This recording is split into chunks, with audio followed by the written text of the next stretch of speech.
Vex-Ilan had seen death before. She had seen it in training simulations, in the sterile reports that scrolled across the Coalition's tactical feeds. In the quiet, clinical way, her people spoke of casualties as if they were line items in a supply ledger. She had never seen it like this, close enough to smell, close enough that the copper stink of it clung to the back of her throat and refused to leave. Her squad had dropped onto Kessel 9 11 hours ago, part of a joint defense operation to hold the line against the Threshka Dominion's push into the outer settlements. The Threshka wanted the mineral beds beneath the colony's crust, rich veins of resonant ore that powered half the Dominion's war fleet. Humanity's 3rd Expeditionary Corps wanted to make sure they never got them. Vex-Ilan was Shakari, a scout caste alien whose people had joined the Coalition 2 decades prior, back when the Threshka had been a rumor on the edge of known space, rather than a fleet bearing down on every border world. Her kind were built for stealth and speed, not endurance, and after 11 hours of grinding, retreating, holding, and retreating again, she was running on fumes and old instinct. Of the 220 soldiers who had dropped with her, a mixed unit of Shakari scouts, Coalition regulars, and a full company of human infantry, only 63 still stood. The rest were dead, dying, or being dragged toward the aid station that had an hour ago run out of both morphine and hope. She crouched behind a shattered transport hull, her sidearm's charge indicator blinking a dull amber, and watched the horizon for the telltale shimmer of Threshka drop pods. They would come again. They always came again. The Dominion did not believe in half measures, and they had already lost 2 waves trying to break this position. A 3rd was coming, and everyone behind this line knew it. "Report," rasped a voice over the comm, Captain Aria Reyes, the human officer nominally in command of the joint force, though command at this point mostly meant deciding who died where. "We're down to 63, Vex-Ilan answered. "Ammunition critical across all Shakari elements. Human elements report similar." "Copy that." A pause, filled with the distant thunder of orbital exchanges. Somewhere above the atmosphere, warships were trading fire in silence-shattering pulses of light, the sound reaching the ground seconds after the flash, like a storm that never quite arrived. "Hold the line. Reinforcements are 18 minutes out." 18 minutes. Vex-Ilan had learned enough about humans to know that number was often optimistic. She had also learned enough about humans to know that when they said hold the line, they meant it in a way that unsettled her more than any Threshka weapon ever had. She had joined this unit 9 months ago, assigned as a liaison scout to Reyes's company after the Shakari High Command decided that direct cultural integration would improve joint operations. At first, she had approached the humans with the same wary calculation her people applied to every alliance, useful but foreign and best kept at arm's length until proven otherwise. The humans had not made that easy. They joked in the face of death. They sang badly off-key in the back of transport ships on the way to battles that had a real chance of killing them. They named their weapons like pets and cursed at malfunctioning equipment as if it could hear them and feel shame. It was by any Shakari standard deeply irrational behavior. And then she had seen them fight. The first time had been a border skirmish on Tavo Station, nothing like the scale of what was happening now. A boarding action, 12 Threshka raiders against a maintenance crew and 6 human marines. Vex-Ilan had expected a massacre. She had seen the readiness reports. The Marines were exhausted, under-equipped, outnumbered 2-1 by an enemy bred for close-quarters combat. She had never forgotten what she saw instead. The Marines hadn't fought like soldiers executing a defense plan. They had fought like something had been unlocked inside them, some deep and ancient switch flipped by the simple, absolute knowledge that retreat meant the death of people behind them who could not defend themselves. It was not tactics. It was not training, not entirely. It was something that lived underneath the training, something the Shakari, for all their millennia of civilization, did not seem to possess in the same raw, overwhelming quantity. Reese had explained it to her once, over cheap synth whiskey in the mess hall, and the flat, tired voice of someone who had thought about the question a long time. "It's not that we're stronger," she'd said. "It's that we've had 10,000 years of practice convincing ourselves we can win anyway. Every war we ever fought, somebody eventually just decided the math didn't matter anymore. And enough times they were right." Vex-Ilan hadn't understood it then. She was beginning to understand it now, watching Reyes's soldiers ration their last stems and check weapons that had nearly nothing left to give. The Threshka came at 0347 local time, a wall of chitin-armored bodies pouring out of drop pods that had punched craters into the colony's outer fields. Vex-Ilan counted at least 400 hostiles in the first visual sweep, more than 6 for every defender still capable of holding a weapon. All units, Reyes's voice cut through the calm, steady in a way that made something in Vex-Ilan's chest tighten. "This is it. No one else is coming to plug this hole. If they get through us, they get the ore beds, and every colonist in the tunnels below dies choking on Threshka gas. We are the wall. We are the only wall. Fix bayonets." Vex-Ilan had asked Reyes once, months ago, why humans still carried blades on modern rifles when energy weapons had made melee combat theoretically obsolete. Reyes had just smiled and said, "Because sometimes the enemy needs to remember what we are when the gun runs dry."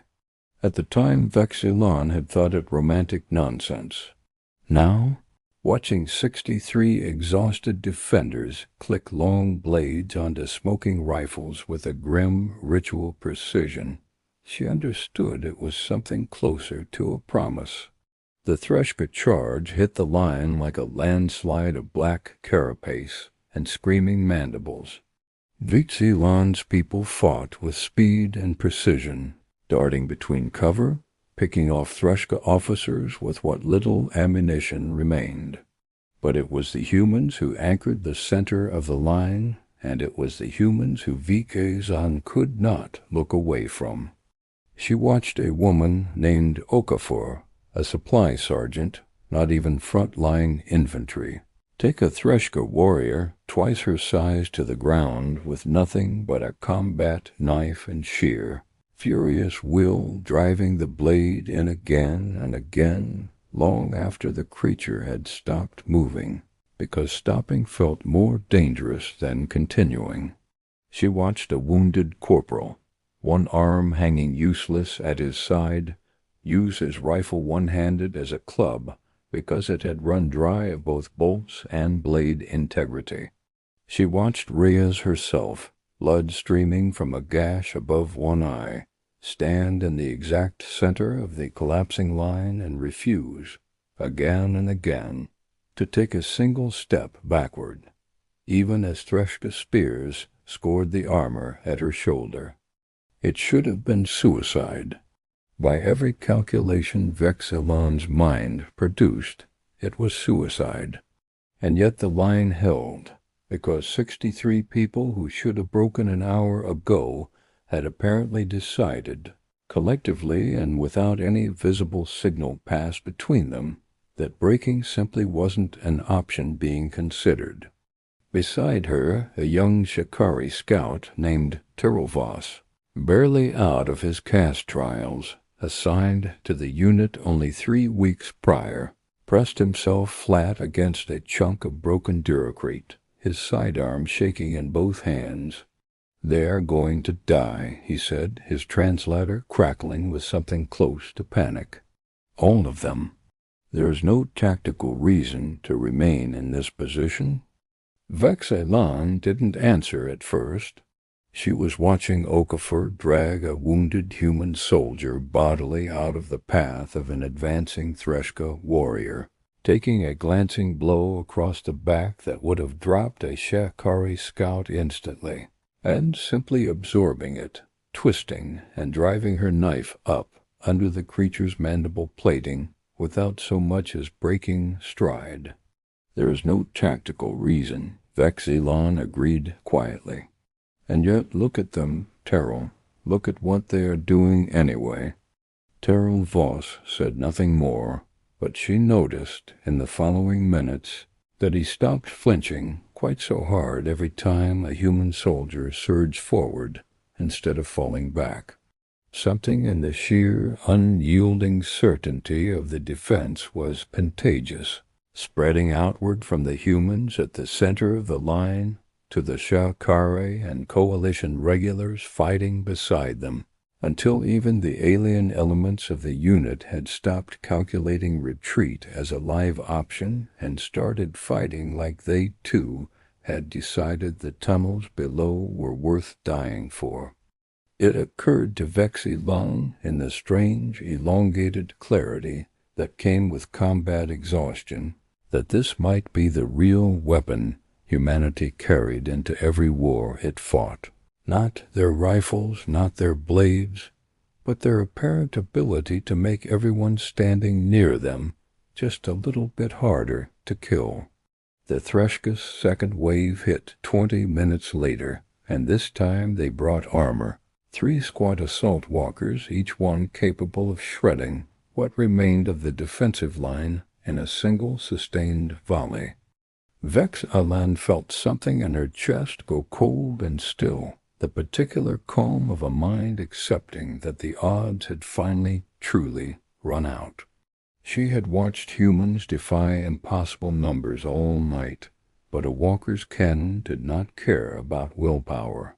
It did not care about legacy or promises, or the sacred stubbornness of soldiers who refused to move. It simply killed everything in its firing arc, methodically, until there was nothing left to kill. Engineering element report raised barked, and for the first time all night, Vex-Ilan heard something like real strain in the captain's voice. "We've got 2 working demo charges and a scavenged Threshka energy lance," came the reply from a combat engineer named Talbot, a broad-shouldered man, whose face was half covered in dried blood from a wound that had long since stopped being tended to. "It's not enough to stop 3 walkers, Captain." "Then make it enough." Talbot didn't answer with words. He answered by grabbing the energy lance, screaming something Vex-Ilan didn't have a translation for, and sprinting directly at the lead walker as it crested the ridge, using the last working demo charge as a makeshift explosive tip. 2 of his squad mates broke cover and ran with him without being ordered to, laying down what little suppressing fire they had left to keep Threshka infantry from cutting him down before he closed the distance. Vex-Ilan realized, watching this, that she was moving too. She had broken from her cover position without conscious decision, running parallel to the engineers, picking off a Threshka gunner who had drawn a bead on Talbot's flank. She didn't know when she had decided to do this. She only knew that watching 3 exhausted, wounded humans run directly at an armored war machine with nothing but stolen weapons and desperate courage had made staying in cover feel like a betrayal she could not live with. Talbot reached the walker's leg joint at a dead sprint, jammed the energy lance and demo charge into the exposed hydraulic housing, and threw himself clear half a second before it detonated. The walker's leg buckled, the whole machine listing and crashing sideways into the dirt with a shriek of tortured metal, its cannon firing wildly into empty sky as it fell. 1 down, 2 to go, and the line was down to fewer than 50 defenders now, most of them wounded, all of them running on nothing but momentum and the collective refusal to be the one who finally stepped back. Talbot came stumbling back through the smoke, one leg dragging where shrapnel had caught him, and someone caught him before he hit the ground. A coalition regular Vex-Ilan didn't recognize, an older Vosh-caste soldier with graying scales who had spent most of the battle on ammunition resupply duty. The Vosh soldier hauled Talbot over one shoulder without a word and dragged him back toward the aid station, moving with a grim, unhurried steadiness that suggested he had done this exact thing more times in his career than he cared to count. "Second walker's still coming," Reyes called out, her voice tight with the particular calm of someone doing arithmetic she didn't like the answer to. "Talbot, can you?" "I'm out," Talbot gasped, even as the Vosh soldier carried him. "No more charges, no more lance. That's it, Captain. That's everything we had." For a long moment nobody spoke. The second walker crested the ridge at a slow mechanical crawl, its cannon tracking left to right across what remained of the defensive line, searching for the next target worth the ammunition.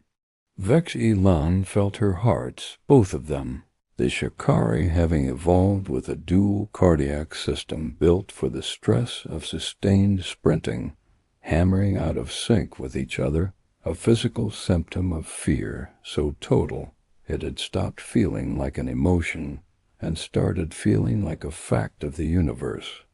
And then Reyes did something that Vex-Ilan would replay in her memory for years afterward, long after Kessa-9 had become a name in a coalition history file, rather than a place she had nearly died. Reyes stood up fully upright, directly in the walker's firing line, her ruined shoulder hanging useless, her sidearm nearly out of charge, and she started walking toward it. "Captain," Vex-Ilan started, half-rising to pull her back. "Stay down, Vex," Reyes said without turning around. "This one's mine." She didn't run. She didn't zigzag or dive for cover the way every tactical manual Vex-Ilan had ever studied would have demanded. She simply walked, upright and steady, toward 80.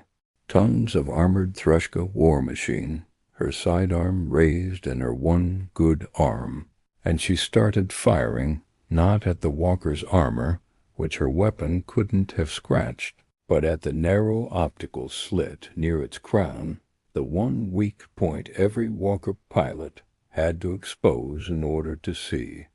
The first 3 shots went wide. The fourth found the slit dead center, and the walker's targeting systems, suddenly blind, swung wildly off axis, its cannon discharging into empty ridge line instead of the huddled defenders below. It was enough.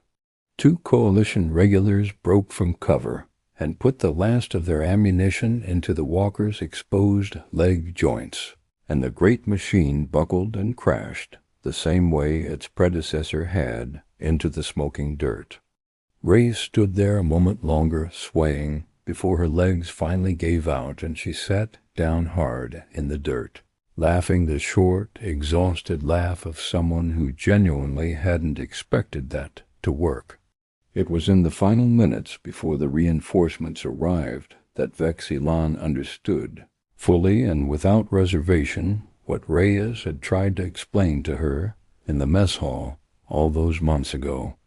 The remaining defenders did not break. Even as the second walker began its slow, grinding advance, even as ammunition ran to absolute zero and soldiers began fighting with knives, fists, chunks of broken armor plating, anything within reach. Even then, no one turned to run. Vex-Ilan watched Reyes take a glancing hit from a Thrishka energy blast that seared clean through her shoulder plating, watched her stagger, watched her plant her feet, and keep firing her sidearm one-handed, because her other arm no longer answered her commands. Why, Vex-Ilan gasped into the cum, ducking behind a burned-out supply crate as she reloaded her last magazine. Why does no one retreat? The position is lost. The tactical math says retreat. Reese's answer came back ragged, breathless, but utterly certain. The math doesn't know what's behind us, Vex. There's 11,000 people in those tunnels who can't run anywhere. If we move, they die, so we don't move. It's not more complicated than that. It was, Vex-Ilan thought, the simplest and most terrifying explanation for human behavior she had ever heard. Not tactics, not training, just an unshakable decision, made once and never revisited, that certain lines simply would not be crossed regardless of cost. The final walker never got the chance to close the distance. At 0421, the sky above Vex-Ilan split open with the roar of atmospheric entry, and 6 coalition dropships screamed down through the smoke, their point defense cannons opening fire on the remaining Threshka lines before they had even fully touched ground. Combat engineers and fresh infantry poured out in the hundreds, and the exhausted survivors of the original 63 finally allowed themselves to sag against whatever cover was nearest, weapons falling from hands too tired to hold them any longer. Vex-Ilan found Reyes sitting against the wreck of the first destroyed walker, her ruined shoulder wrapped hastily by a combat medic, her face streaked with blood and dust, and something that might have been the beginning of tears, though she would never have admitted it. We held, Vex-Ilan said, because she needed to say something, needed to hear the words confirmed out loud. We held, Reyes agreed, and let out a short, exhausted laugh that had no real humor in it, only relief so profound it had nowhere else to go. 11,000 people are going to wake up in those tunnels tomorrow and never know how close it came.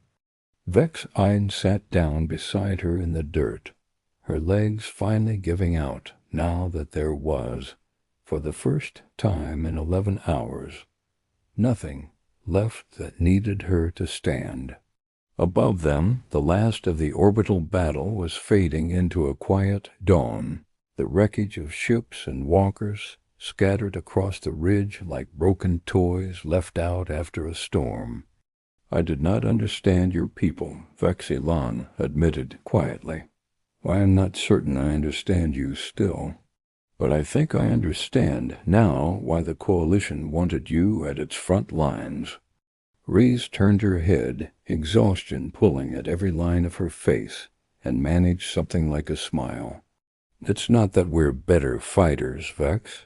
It's just that somewhere along the way, we decided some things are worth holding on to, no matter what it costs. And it turns out that's a hell of a lot harder to break than any weapon we've ever built. 3 systems away, in the quiet orbit of a research station untouched by war, Dr. Ellen Vesa stared at the incoming Coalition casualty reports scrolling across her console and rubbed her tired eyes. Vex-9 had held against numbers that should have made it impossible. It was, she noted with the detached professional interest of a xenopsychologist who had spent a career studying exactly this phenomenon, the 4th such improbable defense in 6 months. She had a theory about it, one she'd been building for years, one the Coalition's Strategic Command had started reluctantly to take seriously.